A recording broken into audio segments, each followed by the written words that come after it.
कहानी की शुरुआत होती है एक गांव से। नाम था धारपुर। उस गांव में एक 300 साल पुराना कुआं था।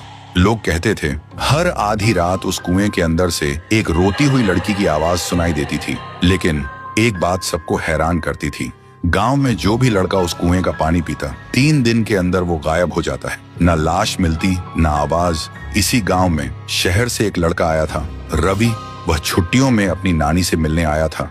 उसने सुना था कि लोग अब भी उस कुएं से डरते हैं, लेकिन रवि सोचते हैं डर सिर्फ अंधविश्वास है और कुछ नहीं। एक दिन धूप में घूमते हुए रवि को प्यास लगी और बिना किसी से पूछे वो सीधा उस श्रापित कुएं से पानी पीने चला गया। जैसे ही रवि ने कुएं में झांका, उसकी आंखों के सामने कुछ सुनहरा चमका और पानी में एक लड़की का चेहरा दिखाई दिया, रोता हुआ, आंसुओं से भरा हुआ। रवि घबरा गया और तुरंत वहां से भाग गया। उस रात उसे नींद नहीं आई। हर वक्त लगता कोई उसे देख रहा है और बुला रहा है। अब उसे भी डर लगने लगा था। फिर सुबह रवि ने एक बुजुर्ग से पूछा, दादा, ये गांव का कुआं इतना डरावना क्यों है? बुजुर्ग हांफते हुए बोलते हैं, बेटा, ये कुआं इतना भयानक क्यों है और उस कुएं में ऐसा क्या है जो सिर्फ लड़कों को ही अपना शिकार बनाता है? आज तक इसका राज कोई समझ नहीं पाया। रवि बोलता है, तो क्यों ना हम एक तांत्रिक को बुला लें जो इस राज का पता लगा सके।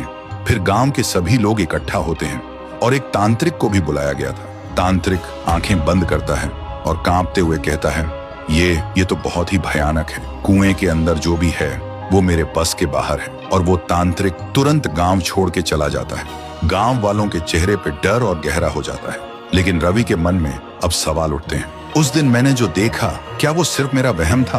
और आज तांत्रिक ने क्या देखा जो डर के भाग गया? उसी दिन अमावस्या की रात थी। रवि कुएं के पास एक पेड़ के पीछे छुप जाता है। ठीक आधी रात को कुएं के अंदर से एक अजीब सी आवाज आती है और तभी कुएं के अंदर से एक लड़की बाहर निकलती है। वो डरावनी थी, लेकिन उसकी आंखों में सिर्फ दर्द था। थोड़ी देर बाद एक लड़का बाइक लेकर गांव से गुजरता है। वो लड़की अचानक उसके सामने आ जाती है। लड़का तुरंत ब्रेक लगाता है, लेकिन कुछ ही पल में वो उसे गायब कर देती है। रवि ये सब देखकर हैरान रह जाता है। उसके दिमाग में एक ही सवाल घूमता है, ये कौन है और सिर्फ लड़कों को ही क्यों अपना शिकार बना रही है, लड़कियों को क्यों नहीं?